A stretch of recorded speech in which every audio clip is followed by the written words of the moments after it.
سلام دوستای عزیز، به کانال آشپزی با ویدا خوش اومدین. توی این ویدیو طرز تهیه کاپ کیک رد ولوت یا همون کیک سرخ مخملی رو براتون آماده کردم. امیدوارم که خوشتون بیاد. رد ولوت یک کیک سرخ زیبا با بافت نرمه که بسیار مناسب مراسم و مهمونی‌های عاشقانه و رمانتیکه. مواد لازم: آرد 1 پیمانه، شکر 3/4 پیمانه، تخم مرغ 2 عدد، باترمیلک 3/4 پیمانه، کره 1/2 پیمانه، عصاره وانیل 2 قاشق چایخوری، رنگ قرمز خوراکی 3 قاشق چایخوری، پودر کاکائو 3 قاشق غذاخوری، آب لیمو 2 قاشق چایخوری، سرکه 1 قاشق چایخوری، بیکینگ سودا 1 قاشق چایخوری، بیکینگ پودر 2 قاشق چایخوری و نمک 1/4 قاشق چایخوری. ابتدا شکر و کره رو با هم زن میزنم و سپس تخم مرغ ها رو یکی یکی اضافه میکنم.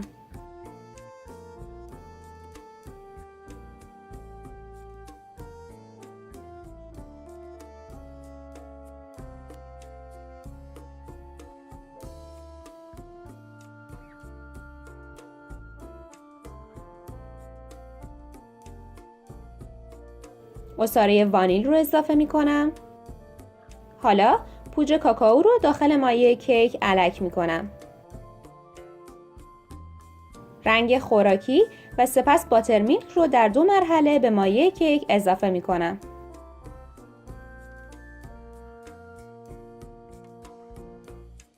آب لیمو رو می ریزم. نمک و بیکینگ پودر رو به آرد اضافه کرده و طی 2 مرحله داخل مایع کیک الک می کنم.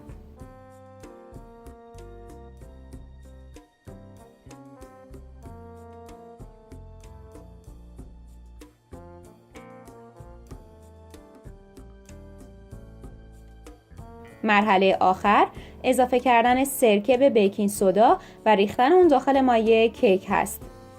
این کار باعث میشه که هم رنگ سرخ کیکتون شفافتر بشه و همین که باعث پف کردن کاپ کیک ها میشه.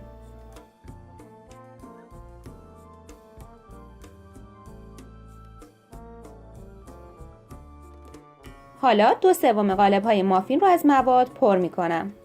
فر رو از قبل روی دمای 180 درجه سانتیگراد گرم کرده بودم و قالب ها رو به مدت 35 دقیقه داخل فر میذارم. با این میزان مواد شما حدوداً بین 13 الی 18 عدد کاپ کیک میتونید داشته باشید.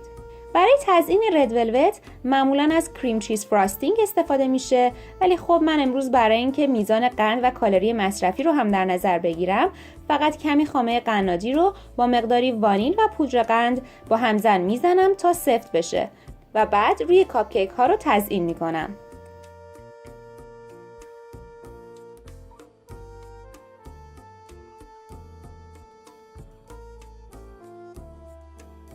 خب همونطور که ملاحظه میکنید رد ولوت های خوشمزه ما آماده سرو هستن. من یکیشون رو امتحان کردم و توصیه میکنم که حتما این طعم بی‌نظیر رو امتحان کنید. خوشحال میشم که این ویدیو رو لایک کنید، با دیگران به اشتراک بذارید و برای دریافت ویدیوهای با کیفیت و خوب حتما عضو کانال بشید.